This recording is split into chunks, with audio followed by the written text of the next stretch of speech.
Guys, saat ini kita ada di Pantai Parangtritis ya, Bantul, Yogyakarta. Saya akan mengulas tentang betapa dalam Al-Quran itu banyak sekali surat yang tentunya semuanya pernah kita baca. Dan saya yakin Anda juga memiliki surat idola masing-masing. Mungkin ada yang mengidolakan surat Yasin, sehingga Anda begitu suka seringnya Anda membaca surat Yasin. Mungkin ada juga yang mengidolakan surat Al-Waqiah. Mungkin ada juga di antara Anda yang mengidolakan surat Al-Mulk dan seterusnya, Al-Ikhlas dan seterusnya. Tapi yakinlah, ada amalan yang sangat penting, sehingga amalan ini akan menyebabkan pengaruh ketika kita di akhirat nanti terhadap amalan-amalan yang lain. Dan amalan itu adalah amalan sholat. Amalan sholat adalah amalan yang terpenting bagi umat Islam dalam penghambaannya terhadap Allah Subhanahu wa Ta'ala. Namun dalam ibadah sholat itu ada satu surat yang menyebabkan sholat itu masuk kategori diterima atau ditolak. Dan surat itu adalah surat Al-Fatihah. Sehingga mau nggak mau, percaya nggak percaya, Anda harus percaya, Anda harus yakin bahwasanya surat Al-Fatihah itu adalah surat yang begitu istimewa dalam pandangan Allah.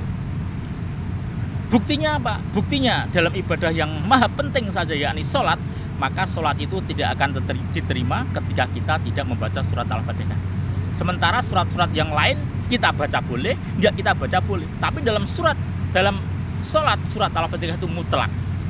Berapa banyak rakaat sholat yang kita lakukan, maka seberapa banyak itu pula Al-Fatihah wajib kita baca.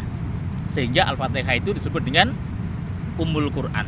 Nah, dalam Al-Fatihah itu ada beberapa ayat. Jadi Al-Quran itu intinya pada surat Al-Fatihah. Dan Al-Fatihah itu intinya ada pada Bismillahirrahmanirrahim. Dan Bismillahirrahmanirrahim itu intinya ada di huruf ba. Dan punjernya huruf ba itu adalah titik dari huruf ba itu sendiri. Itulah hebatnya surat Al-Fatihah yang menyebabkan sholat kita itu akan diterima atau tidak. Salah satunya adalah ada atau tidaknya surat Fatihah dalam sholat kita. Seberapa banyak jumlah rakaat sholat yang kita lakukan, maka seberapa banyak itulah surat Al-Fatihah kita baca.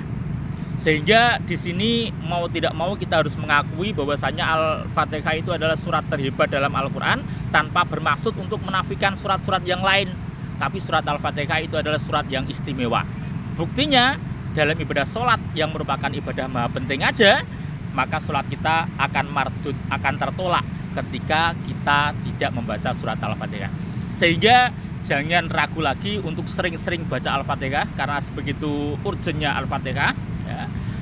Jangan ragu-ragu untuk sering-sering baca surat Al-Fatihah.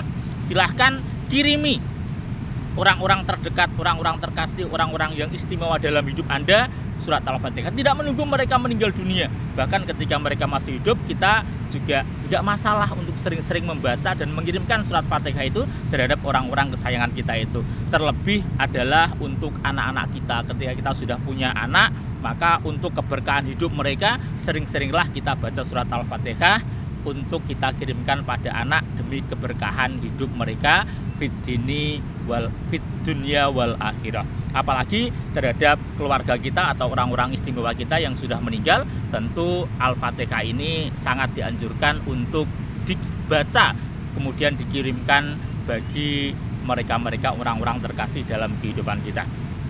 Anda sepakat atau enggak sepakat, percaya atau enggak percaya, tapi yakinlah bahwa surat Al-Fatihah itu adalah surat yang begitu istimewa. Nyatanya ibadah yang paling istimewa, yakni sholat, itu tidak sah ketika Anda tidak menyertakan bacaan Al-Fatihah di dalamnya. Oke, semangat untuk terus menggemakan surat Al-Fatihah dalam kehidupan kita, dalam helaian nafas kita.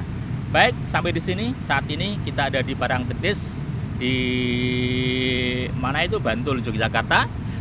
Semangat terus untuk menggemakan surat Al-Fatihah. Masih bersama ini bersama bersama ini.